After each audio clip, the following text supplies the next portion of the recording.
Hey, it's Joshua Vergara from Android Authority. What's going on, everybody? And I have the privilege of bringing you the Xperia Tablet Z, or Z, made by Sony. This really is a remarkable piece of hardware.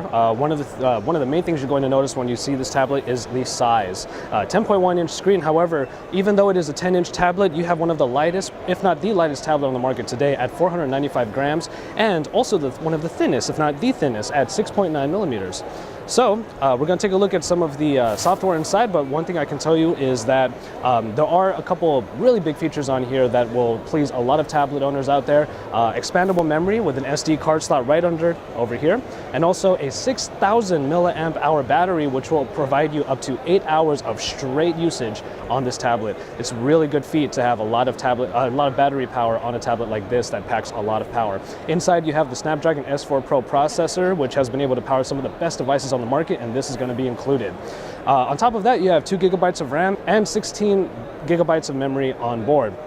So we're going to take a look at some of the software, and after that we're going to show you one of the other cool features of the Xperia Tablet Z, which is its water resistance. So we're going to move over to that real quick. All right, we're looking at some of the software aspects here. As you can see, it's one of the most customized Android UIs. This tablet is sporting one of the newer versions of Android Jelly Bean 4.1.2, so it may not be the most updated, but there are still some of the great features that are included inside, like Google Now.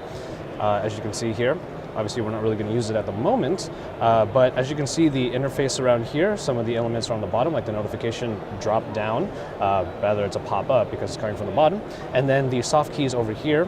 You also have quick access to a lot of the small apps that Sony phones have become quite known for. And just kind of looking through the UI, very, very high quality icons, probably high resolution because it's taking advantage of a 1920 by 1200 resolution screen. It's very, very impressive. Okay, and just a quick look at the screen here. Pretty good viewing angles, looking very, very nice. So what we're going to do then is take a look at the water resistance that this has, because a lot of Sony phones and now tablets are coming with a water resistance that allows it to be used even when submerged underwater. As you can see, we have a tank over here on the side. If you look on the booths here at the Sony area, you'll see that there are always tanks of water all over the place. Back at CES, we saw the Xperia Z phone being dipped into water, and now we get to do it ourselves, which is pretty awesome, to be honest. So when we go ahead, the screen is still on. As you can see, we're not holding any punches here. We're going to leave it on. Nice unlock screen right there, and goes right in. So as you can see, when it goes into the water, sometimes it registers some touches because there's a lot of contact happening on the screen. But nonetheless, if I were to go through, I can't do anything with the screen. But here comes the really cool part. Take it right out of there, let it drip off a little bit, and with the water still all over it, as you can see, works perfectly. It's a wonderful, wonderful feature of this phone. Imagine if you were at a table eating with your family and your little brother just knocks over a glass of water. It'll still work even after then. Just give it a quick wipe down and it should be good to go.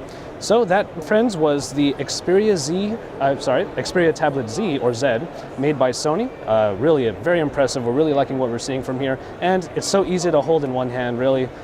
At 495 grams, this is seriously one of the most nimble devices that I certainly have ever had the pleasure of working with. So once again, it's Joshua Vergara from Android Authority, and this is our coverage from the Mobile World Congress in Barcelona, Spain. So remember to subscribe to our channel and stay tuned. We'll have more coming soon.